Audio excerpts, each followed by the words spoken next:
What's up, guys, and welcome back to my next reading session. It's the special moment because it's been a year since I started my reading sessions here on YouTube, and I didn't expect, but one guy noticed that I'm reading, and it's been a year since I started.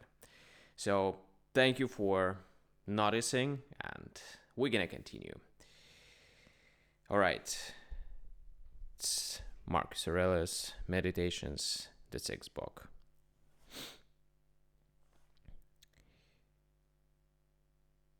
So, where did I stop?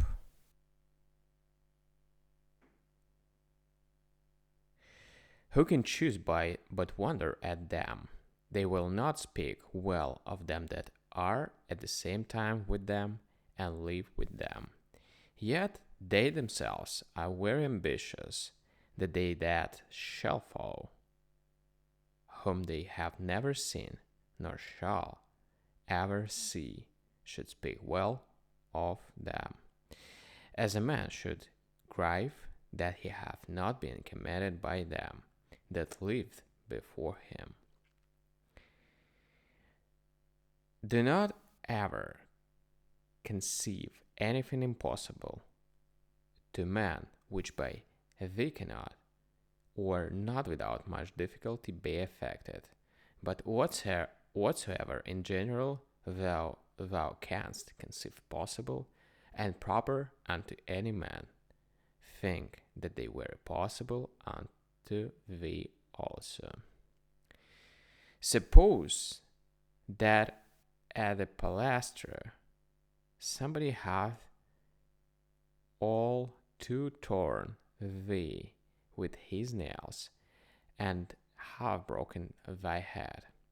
Well, thou art wounded, yet thou dost not exclaim, thou art not offended with him, thou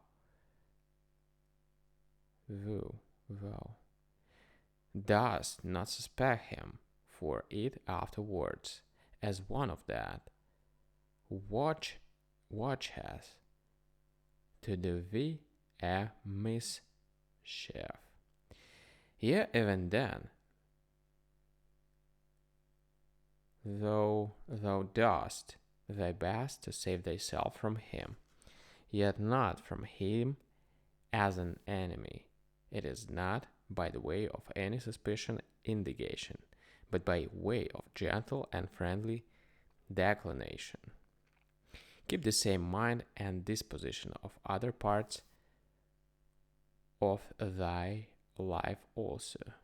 For many things there be which we must concede and apprehend, as though we had to do with the antagonist at the palastra. For as I said, it is very possible for us to avoid and decline, though we neither suspect nor hate. If anybody shall reprove me, if anybody shall reprove me, and shall make it apparent unto me that in any either opinion or action of mine I do err, I will most gladly retract. For it is the truth that I seek after, by which I am sure that never any man was hard, and as sure that he is hard that continueth in any error of ignorance whatsoever.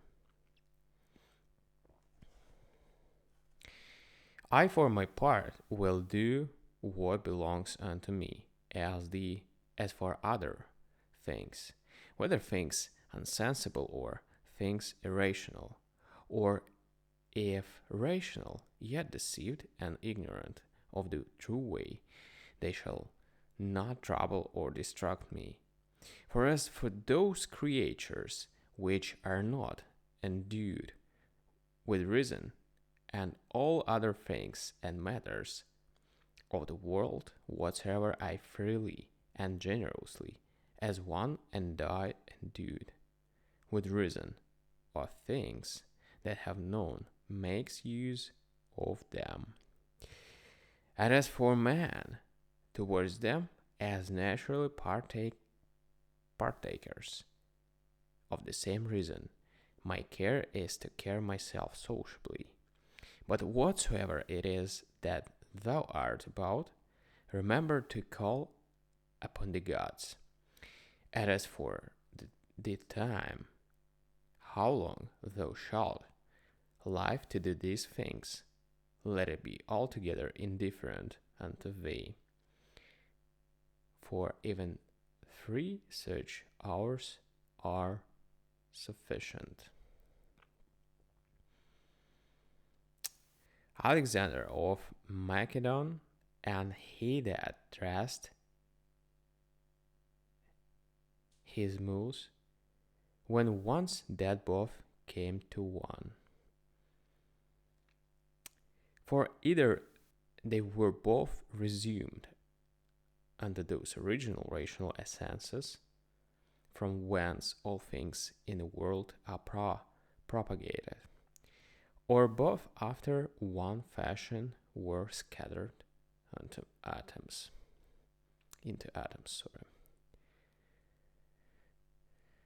Consider how many different things, whether they can concern our bodies or our souls, in a moment of time come to pass in every one of us.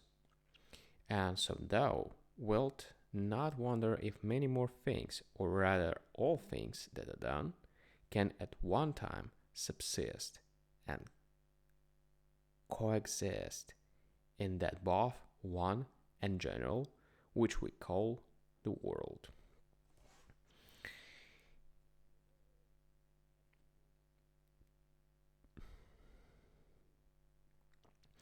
If any should put this question unto thee, how this world Antoninus is written, whilst thou not presently fix thine intention upon it, and utter out in order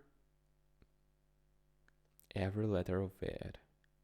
And if any shall begin to gainsay thee and quarrel with thee about it, wilt thou quarrel with him again, or rather go on meekly as thou hast begun, until thou hast numbered out every letter? Here then likewise remember that every duty that belongs unto a man doth consist of some certain letters or numbers, as it were, to which without any noise or tumult, keeping thyself, thou must orderly proceed to thy proposed end, forbearing to quarrel with him that would quarrel and fall out with thee. Is it not a cruel thing to forbid man to affect those things which they conceive to agree best with their own natures, and to tend most to their own proper good and behove? But thou, after a sort, deniest them this liberty, as often as thou art angry with them for their sins. For surely they are led unto those sins whatsoever they be, as to their proper good and commodity. But it is not so. Thou wilt object perchance. Thou therefore teach them better, and make it appear unto them, but be not thou angry with them. Death is a cessation from the impression of the senses, the tyranny of the passions, the errors of the mind, and the servitude of the body. Alright, guys, we're gonna continue with the next part of the sixth book, but we'll do it tomorrow. Thank you for joining me today, and see you. Bye.